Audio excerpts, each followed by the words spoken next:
ನಮಗೆ ಗೊತ್ತಿಲ್ಲ ಹೌದಾ. ನಾವೇನು ಮಾಡ್ತೀವಿ, ನಿಮ್ಮ ಪಿ ಎಫ್ ಅಮೌಂಟು ನಮ್ದು ಎಷ್ಟು ತಿಂಗಳು ನಿಮ್ಗೆ ಜಮಾ ಆಗ್ಬೇಕಂತ ಅಷ್ಟು ತಿಂಗಳು ಜಮಾ ಮಾಡಿದ್ದಕ್ಕೆ ನಮ್ಗೆ ಕನ್ಫರ್ಮೇಷನ್ ಲೆಟರ್ ಕೊಡೋ ಅಂತ ಹೇಳಿ ಅಷ್ಟು ಕೊಟ್ಟ ಮೇಲೆ ಅವ್ರು ಕೊಡಬೇಕಾಗತ್ತೆ ನಾವು. ಹೌದಾ, ಅಂದರೆ 10ನೇ ತಾರೀಕು ಮುಟ್ಟ ಅಂದರೆ ಬರೀ ಒಂದು ತಿಂಗಳು ಪೇಮೆಂಟ್ ಹಾಕಿ ಮತ್ತೆ ಮುಂದಿನ ತಿಂಗಳು ನೋಡಿಲ್ಲ ನಾನು ಹೇಳಿಲ್ಲ. ನಮ್ದು ಏನೈತೆ ಉದ್ದೇಶ ಅಂದ್ರೆ ನಿಮ್ಮ ಅಮೌಂಟು, ನಿಮ್ಮ ಸ್ಯಾಲ್ರಿ ಒಳಗೆ ರಿಕವರಿ ಆದಂಥ ಅಮೌಂಟು, ಪಿ ಎಫ್ ಅಮೌಂಟು ನಿಮ್ಮ ಅಕೌಂಟಿಗೆ ಜಮಾ ಆಗೈತಿ ಇಲ್ಲ ಅನ್ನೋದನ್ನು ಕನ್ಫರ್ಮ್ ಮಾಡಿಕೊಂಡು ಅವ್ರಿಗೆ ಸಂಬಳ ಕೊಡ್ತೀವಿ. ಈಗ ನಾನು ಜಸ್ಟ್ ನಿಮ್ಮ ಕಡೆ ಅವ್ರಿಗೆ ಬರ್ಬೇಕಾದ್ರೆ ಅವ್ರು ಕೂಡ ಫೋನ್ ಹಚ್ಚಿ ಬಂದು ಮಾತಾಡಿ ಬಂದೇನೆ. ಅವ್ರು ಹಿಂಗೆ ಕೇಳ್ತಾ ಇದ್ದಾರೆ, ಮತ್ತು ಏನು ಮಾಡೋದು ಅಂತ. ಇಲ್ಲಿ ಸರ್ 10ನೇ ತಾರೀಕು ಟೈಮ್ ಕೊಡ್ತೀವಿ, ಈಗ 10 ತಾರೀಕು ಮಟ್ಟ ವೇಟ್ ಮಾಡಿ ಅಂದ್ರೆ ಅವ್ರು ಏನೈತೆ ಉತ್ತರ ಕ್ಲಿಯರ್ ಮಾಡಿ ಆದಮೇಲೆ ನಮ್ಮ ಸಂಬಳ ಕೊಡ್ತೀವಿ ಅಂತ ಹೇಳಿದ್ದಾರೆ.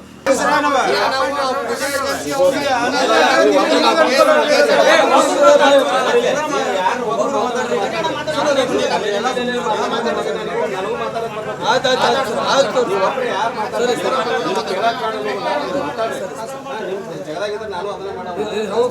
ಈಗ ಯಾವ್ದಾದ್ರು ಮಿಸ್ಟೇಕ್ ಇದು ಏನಾಗುತ್ತೆ ಸಮಸ್ಯೆ. ಡ್ರೈವರ್ಗಳನ್ನ ಸೂಚನೆ ಕೊಟ್ಬಿಡ್ಬೋದಾಗಿತ್ತು. ನೀವು ನಿಮ್ದು ಪಿ ಎಫ್ ದುಡ್ಡು ನಾವು ಹಾಕೊಂತೀವಿ, ನಿಮ್ಮ ಏಜೆನ್ಸಿ ನಿಮ್ಗೆ ದುಡ್ಡು ಹಾಕೋದಿಲ್ಲ ಹಾಕೋದಿಲ್ಲ ಅದ ಸರ್. ನಿಮ್ಮ ಪೇಮೆಂಟ್ ನೀವು ಪೇಮೆಂಟ್ ಕೊಡ್ತೀರಿ ಸರ್. ನಿಮ್ಗೆ ಅನುಕೂಲ ಆಗಲಿ ಅನ್ನೋ ದೃಷ್ಟಿಯಿಂದ ನಿಮ್ಗೆ ಏನೋ ಒಂದು ಇದು ಆಗಲಿ ಮುಂದೆ ಕೊಡ್ತಾರೆ ಅನ್ನೋ ದೃಷ್ಟಿಯಿಂದ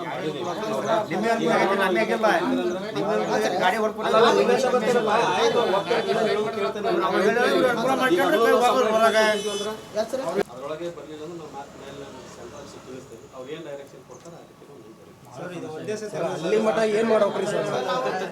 ಅಲ್ಲಿ ಮಠ ಏನು ಪಿ ಎಫ್ ದುಡ್ಡು ನಿಮ್ದು ಅದಲ್ಲ, ನಿಮ್ಮ ದುಡ್ಡು ನಿಮ್ಗೆ ಬರಲಿ ಅನ್ನೋ ಉದ್ದೇಶಕ್ಕೆ ನಾವು ಅವ್ರಿಗೆ ರಿಕ್ವೆಸ್ಟ್ ಹಾಕತ್ತೀವಿ. ಹೌದಾ, ಇಲ್ಲಿವರೆಗೆ ರೆಮಿಟೆನ್ಸ್ ಮಾಡಿಲ್ಲ, ಅದನ್ನು ರೆಮಿಟೆನ್ಸ್ ಮಾಡಿಕೊಡಿ ಅಂತ ನಾವು ರಿಕ್ವೆಸ್ಟ್ ಹಾಕತ್ತೀವಿ ಅವರಿಗೆ. ಪಿ ಎಫ್ ದುಡ್ಡು ಕಟ್ ಮಾಡಕ್ಕೆ ನಾವು ಒಂಥರ ನಮ್ಗೆ ಸರಿಯಾಗಿ ಪೇಮೆಂಟ್ ಬರವಲ್ತು, ಪಿ ಎಫ್ ದುಡ್ಡು ಬರವಲ್ತು ಅನ್ನತ್ತಿಲ್ಲ. ಪಿ ಎಸ್ನವರು ಇದ್ರ ಪ್ರಕಾಶ್ ಏಜೆನ್ಸಿಯವರು ಅವರು ಡ್ರೈವರ್ಗಳು ಸ್ವಲ್ಪ ಜನ ಹೇಳ್ತಾರೆ, ಅವಾಗಿಂದ ನಾವು ರೆಸ್ಪಾನ್ಸ್ ಮಾಡೋದು ಸರ್. ಅವ್ರೇನಂದ್ರೆ ರೆಡ್ಡಿ ಸರ್ ಕರೆಸ್ತೀವಿ, ನಾವು ಟೈಮ್ ಓದ್ತೀವಿ ಅಂದ್ರೆ ಸರ್ ನಾವು ಜನವರಿ 10 ಮಟ್ಟ ಟೈಮ್ ಕೊಟ್ಟೇವ್ರಿಗೆ, ಜನವರಿ 10 ಒಳಗೆ ನಾವು ಬರೆಸ್ತೇವೆ ಅಂತ ಸರ್. ಇವಾಗ ಮತ್ತೆ ಫೆಬ್ರವರಿ 10ನೇ ತಾರೀಕು ಬರಾಕ ಸರ್. ಹೌದ್ರಿ, ಇಲ್ಲಿ ನೋಡಿ ಸರ್, ಒಬ್ಬೊಬ್ರು ಎಲ್ಲರೂ ಯಾರು ದುಡ್ಡು ಇದ್ದಾರೆ ಸರ್, ಎಲ್ಲರೂ ಬಡವರು ಇದ್ದಾರೆ. ಒಬ್ಬರು ಮಂತಾನೆ ಇವತ್ತು ನಾವು ಗಾಡಿಗೆ ಹೋಗಿ ದುಡಿದ್ರೆ ನಮ್ಗೆ ದುಡ್ಡು ಬರ್ಬೇಕು. ಹೌದು ಸರ್, 2 ತಿಂಗಳು ಆಯ್ತು ಸರ್ ಪೇಮೆಂಟ್ ಮನ್ಯಾಗ ನೋಡಿದ್ರೆ ಸಂತಿಲ್ಲ. ಹೌದಾ, ಪಿ ಎಫ್ ದುಡ್ಡುಗೋಸ್ಕರ ಅದಕ್ಕೋಸ್ಕರ ವೇಟ್ ಮಾಡಕ್ಕೆ ಸರ್. ಅವ್ನು ಕಳಿಸ್ರಿ ಸರ್ ರೆಡ್ಡಿ ಸಾಹೇಬ್ರನ್ನ. ಹೌದು, ಅದು ಸರ್ ನೀವು 6 ತಿಂಗಳು 7 ತಿಂಗಳು ಆಯ್ತಲ್ಲ ಸರ್, ನಾವು ಪಿ ಎಫ್ ದುಡ್ಡು ಹಾಕಿಲ್ಲ ನಮ್ಗೆ. ಅದು ನೀವು ಅವಾಗ 1ನೇ ತಿಂಗಳಿಂದ ಪೇಮೆಂಟ್ ಸ್ಲಿಪ್ನ ಕಟ್ ಮಾಡಿ ಅವಾಗ ಹೇಳ್ಬೋದಾಯ್ತಲ್ಲ, ಅವಾಗಿಂದ ಪೇಮೆಂಟ್ ಇರಿಸ್ಬೋದು. ಏಜೆನ್ಸಿ ಮಾತಾಡಿ ನಿಮ್ಮ ಹತ್ರ ಮಾತಾಡಕತ್ತೀನಿ. ಅವರು ನಿಮಗೆ ಪಿ ಎಫ್ ರೆಮಿಟೆನ್ಸ್ ಮಾಡಿದ್ದಿಲ್ಲ. ಹೌದಾ, ರೆಮಿಟೆನ್ಸ್ ಮಾಡಲಿಲ್ಲ ಅಂದಕ್ಕೆ ನಾವು ಈಗ ಹೋದ ತಿಂಗಳು ಸಂಬಳ ಹಿಡ್ಕೊಂಡು ಕೂತಿದ್ವಿ. ಅವರು ಏನು ರೇಟಿಂಗ್ ಕೊಟ್ಟರು ಅಂತಂದರೆ, ಇಲ್ಲ ನಾವು ಮಾಡ್ತೀವಿ ನೀವು ಕೊಡ್ರಿ. ಈ ತಿಂಗಳಂತೂ ಅವ್ರು ಮಕ್ಕಳು ಹಂಗೆ ಮಾಡಿದ್ರು. ನಿಮ್ಮ ಪಿ ಎಫ್ ರೆಮಿಟೆನ್ಸ್ ಮಾಡೋಕ್ಕೆ ನಮ್ಗೆ ಏನು ದಾಖಲೆ ಕೊಡಲಿಲ್ಲ, ಬರೀ ನಿಮ್ದು ಏನು ಸ್ಯಾಲ್ರಿ ಅವ್ರು ತಮ್ಮ ದುಡ್ಡು ಹಾಕಿದ್ದಾರೆ ಸ್ಯಾಲ್ರಿ ಅದನ್ನಷ್ಟ ಕೊಟ್ಟರು. ಪಿ ಎಫ್ ರೆಮಿಟೆನ್ಸ್ ಮಾಡಿದ ಬಗ್ಗೆ ಏನೂ ದಾಖಲೆ ಕೊಡಲಿಲ್ಲ. ಅದಕ್ಕೆ ನಾವು ಹೇಳಿದ್ವಿ, ನೀವು ಪಿ ಎಫ್ ರೆಮಿಟೆನ್ಸ್ ಮಾಡಿದ ದಾಖಲೆ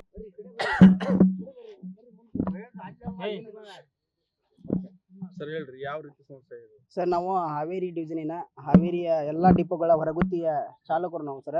ನಮ್ಗೇನು ಪ್ರಾಬ್ಲಮ್ ಆಯ್ತು sir, P S N P S ಅಂತೇಳಿ ಪೂಜಾ ಸೆಕ್ರೆಟರಿ ಅವರು 2 ಗ್ರೂಪ್ ಮಾಡ್ಕೊಂಡ್ರು. 2 ಗ್ರೂಪ್ ಮಾಡ್ಕೊಂಡು P S N P S ಅಂತೇಳಿ 11 ತಿಂಗಳ ಅಗ್ರಿಮೆಂಟ್ ಬರ್ಸ್ಕೊಂಡು ನಮ್ಮ ಕಡೆ ಬಾಂಡ್ ಇಸ್ಕೊಂಡು ಆಮೇಲೆ 30,000 ರೂಪಾಯಿ ದುಡ್ಡು ಇಸ್ಕೊಂಡು 11 ತಿಂಗಳ ಡ್ಯೂಟಿ ಮಾಡಿ ಅಂತ ಹೇಳಿ ಕಳಿಸಿರಿ ಸರ್.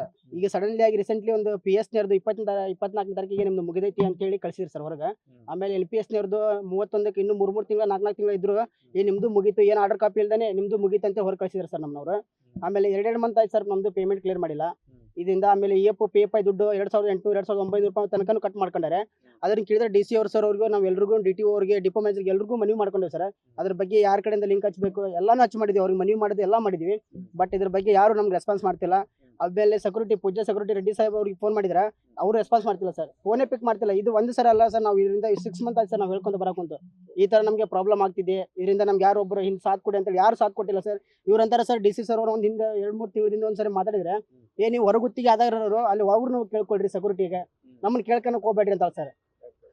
ಆದ್ಮೇಲೆ ಸರ್ ಇವ್ರು ನಮ್ಗೆ ಆರ್ಡರ್ ಕಾಪಿ ಕೊಟ್ಟಿದ್ದು ಆಮೇಲೆ ಪೇಮೆಂಟ್ ಕಳಿಸ್ಕೊಂಡಿದ್ದಿಲ್ಲಲ್ಲ, ಹೊರಗುತ್ತಿಗೆ ಆಧಾರದವ್ರು ಹೊರಗೆ ಮಾಡ್ಕೊಂಬರಿ ಅಂತ ಹೇಳಿದ್ರೆ ಅವಾಗ ಹೇಳ್ಬೇಕಾಯ್ತು. ನಿಮ್ಗೆ ಏನು ನಮ್ಗೆ ಸಂಬಂಧ ಇಲ್ಲ, ನಾವು ಇಲ್ಲಿ ನಮ್ಗೆ ಆರ್ಡರ್ ಕಾಪಿ ಕೊಡಲ್ಲ, ಏನು ಮಾಡ್ಬೇಕು ಹೊರಗೆ ಮಾಡ್ಕೊಂಬರಿ ಅಂತ ನಾವು ಅವತ್ತೇ ನಾವು ಕ್ಲಿಯರ್ ಮಾಡ್ಕೊಂಡು ಬರ್ತಾನೆ ಇರಲಿಲ್ಲ.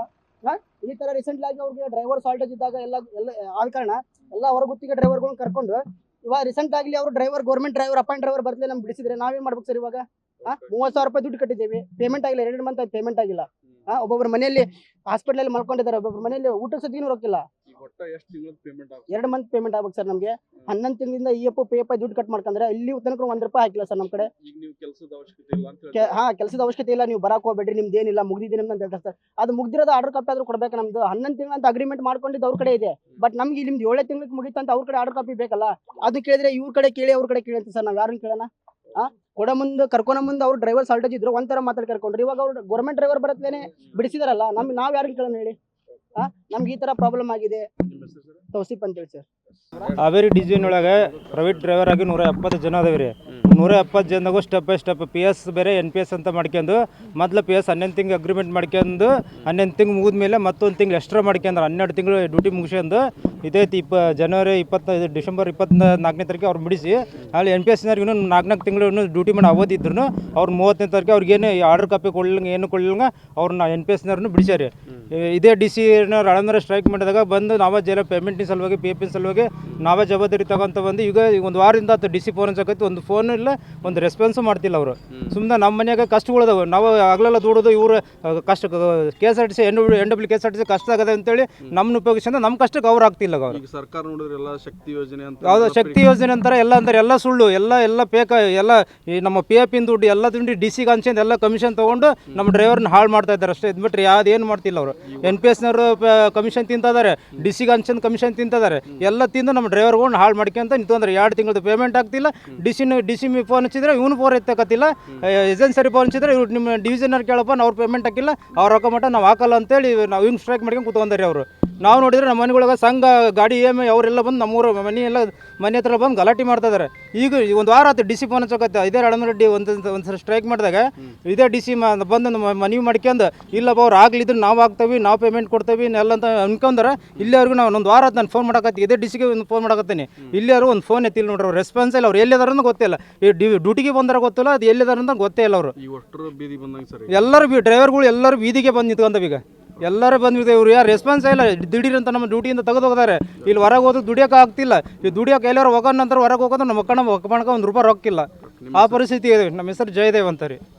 2 ತಿಂಗಳಿಂದ ಪೇಮೆಂಟ್ ಬಂದಿಲ್ಲ ಅನ್ನೋ ಆರೋಪ ಮಾಡಿದ್ದಾರೆ. ನಿಮ್ಮ ವಿಭಾಗೀಯ ಕಚೇರಿ ಮುಂದೆ ಪ್ರತಿಭಟನೆ ಮಾಡಿದ್ದಾರೆ ಸರ್. ಈಗ ಅವರು 150 ಮಂದಿ ಅವರು ಅಗ್ರಿಮೆಂಟ್ ಪ್ರಕಾರ ಅವರು ತೆಗೆದು ಹಾಕಿದ್ದಾರೆ. ಅದು ಏಕಾಏಕಿ ತೆಗೆದು ಹಾಕಿಲ್ಲ. ಅವ್ರು 11 ತಿಂಗಳು ಏನೋ ಅಗ್ರಿಮೆಂಟ್ ಇತ್ತು, 11 ತಿಂಗಳ ಪ್ರಕಾರ ಅವ್ರಿಗೆ ಅವಧಿ ಮುಗಿದದ್ದು ತೆಗೆದು ಹಾಕಿದ್ದಾರೆ. ಒಂದೇದ್ದು. ಎರಡನೇದು ಏನೈತಲ್ಲ, ಅವ್ರ ಸಂಬಳದಲ್ಲಿ PF ಅಮೌಂಟನ್ನು ಕಟ್ ಮಾಡಿ ಅವ್ರ ಅಕೌಂಟಿಗೆ ರೆಮಿಟೆನ್ಸ್ ಮಾಡಬೇಕಾಗಿತ್ತು. ಏಜೆನ್ಸಿಯವರು ಮಾಡಿಲ್ಲ. ಕೇಳ್ರಿ ಅವ್ರನ್ನ, ಅವ್ರನ್ನಾದರೂ ಕೇಳಿರ್ಬೇಕಾದ್ರೆ ಮಾಡಿರನ್ರಿ. ಹಾಂ ಹೌದಾ? ಅಲ್ಲ,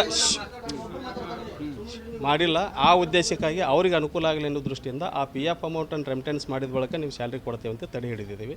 ಅವರು ಫೆಬ್ರವರಿ 10 ಒಳಗಾಗಿ ಡಾಕ್ಯುಮೆಂಟ್ಸ್ ಅದನ್ನೆಲ್ಲ ರೆಮಿಟೆನ್ಸ್ ಮಾಡಿದ ದಾಖಲಾತಿ ಕೊಡ್ತೇನೆ ಅಂತ ಹೇಳಿದ್ದಾರೆ. ಕೊಟ್ಟ ಬಳಿಕ ರೆಮಿಟೆನ್ಸ್ ಮಾಡ್ತೀವಿ ಸರ್. ಈಗ ಕೆಲವು ಜನ 7 ತಿಂಗಳ ಅಂದರೆ 1 ವರ್ಷ ಅಗ್ರಿಮೆಂಟ್ ಇರುತ್ತೆ, ಕೆಲವು ಜನ 7 ತಿಂಗಳಿಗೆ ಕೆಲಸಕ್ಕೆ ಬಿಡಿಸಿದ್ದಾರೆ ಅಂತ. ಅದು ನಮ್ಮ ಮೇಲಾಧಿಕಾರಿಗಳಿಗೆ ನನಗೆ ಅಷ್ಟು ನಂದು ಲೆಕ್ಕಪತ್ರ ಶಾಖೆಯಿಂದ ಇರೋದ್ರಿಂದ ಅದು ಅವರವರ ಪಾಲಿಸಿ ಮ್ಯಾಟ್ರ್ ಇರುತ್ತೆ. ನನಗೆ ಅಷ್ಟು ಅದ್ರ ಬಗ್ಗೆ ಗೊತ್ತಿಲ್ಲ. ಒಟ್ಟು ನಮ್ಮೇನಪ್ಪ ಪೇಮೆಂಟ್ ತಡೆ ಹಿಡಿದಿದ್ದಂದ್ರೆ ಅವ್ರು PF ಅಮೌಂಟನ್ನು ರೆಮಿಟೆನ್ಸ್ ಮಾಡಿದ್ದಕ್ಕೆ ನಮಗೆ ದಾಖಲೆ ಕೊಡಬೇಕು.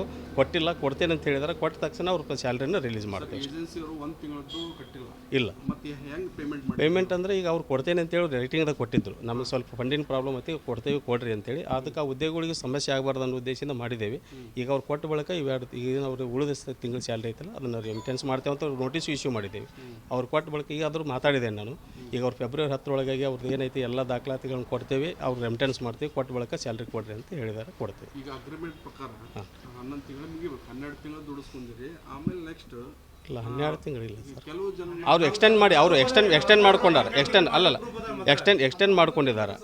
ಮಾಡ್ಕೊಂಡಿದ್ದಾರೆ. ಅದು ಏಜೆನ್ಸಿಗೆ ಅವ್ರಿಗೆ ಗೊತ್ತ, ನಮಗೆ ಅದು ಗೊತ್ತಿಲ್ಲ. ನಿಮ್ಗೆ ಸಂಬಂಧ ಇಲ್ಲ ಅಲ್ಲ, ಅದು ಏಜೆನ್ಸಿ ಥ್ರೂ ಅಗ್ರಿಮೆಂಟ್ ಆಗಿರ್ತದಲ್ಲ ಅವ್ರಿಗೆ ಗೊತ್ತಷ್ಟೇ. ಈಗ ಹೆಂಗೆ ಬಗೆಹರಿಸ್ತಾರೆ ಸರ್? ಅದೇ ಅವರು ದಾಖಲಾತಿ ಕೊಟ್ಟರೆ ನಾವು ಪೇಮೆಂಟ್ ಮಾಡ್ತೀವಿ. ಯಾಕೆ ನಾಳೆ ಅವ್ರಿಗೂ ಮತ್ತು ನಮಗೆ ಬೇಕಲ್ಲ, ನಾವು ಅಗ್ರಿಮೆಂಟ್ನಲ್ಲಿ ಅದೇ ದಾಖಲಾತಿ ಕೊಟ್ಟರೆ ಕೊಡ್ಬೇಕಂತೇಳಿ ನಾವು ಅವ್ರಿಗೆ ಎಂಪ್ಲಾಯಿಗೆ ತೊಂದರೆ ಆಗಬಾರ್ದು ಅನ್ನೋ ಉದ್ದೇಶದಿಂದ ಕೊಟ್ಟಿದ್ವಿ. ಈಗ ಅವ್ರು ಕೊಟ್ಟಾಗನೂ ಕೊಡ್ತೇವೆ ಅಂತ ಹೇಳಿದ್ವಿ. ಈಗಾದರೂ ನಾನು ಮಾತಾಡಿದ್ದೇನೆ ಅವ್ರ ಹತ್ರ, ಆ ಏಜೆನ್ಸಿ ಹತ್ರ. ಅವ್ರನ್ನ ಈ ಫೆಬ್ರವರಿ 10 ಮಟ್ಟ ಗಡುವು ತೊಗೊಂಡಿದ್ದೀವಿ. ಅಷ್ಟೊಳಗೆ ಇದು ಮಾಡಿಕೊಡ್ತೇವೆ ಅಂತ ಹೇಳಿದ್ದಾರೆ. ಅದು ಬಂದ ತಕ್ಷಣ ರಿಲೀಸ್ ಮಾಡ್ತೇವೆ ಅಷ್ಟೇ. ಸರ್ ಎಷ್ಟು ಜನ ಇದು ವರ್ಕರ್ಸನ್ನು ಈಗ ತೊಗೊಂಡಿರಿ ಸರ್ ನೀವು ಗುತ್ತಿಗೆ ಆಧಾರದಲ್ಲಿ? ಅದು 2 ಪಾರ್ಟ್ ಇದ್ದರು. ಒಂದು 41 ಜನ, ಒಂದು 150 ಜನದಲ್ಲಿ. ಅದರಲ್ಲಿ ಈಗ ಅವರು 11 ತಿಂಗಳು ಮುಗಿದವ್ರನ್ನ ಇದು ಮಾಡಿದ್ದಾರೆ ಅಷ್ಟೇ.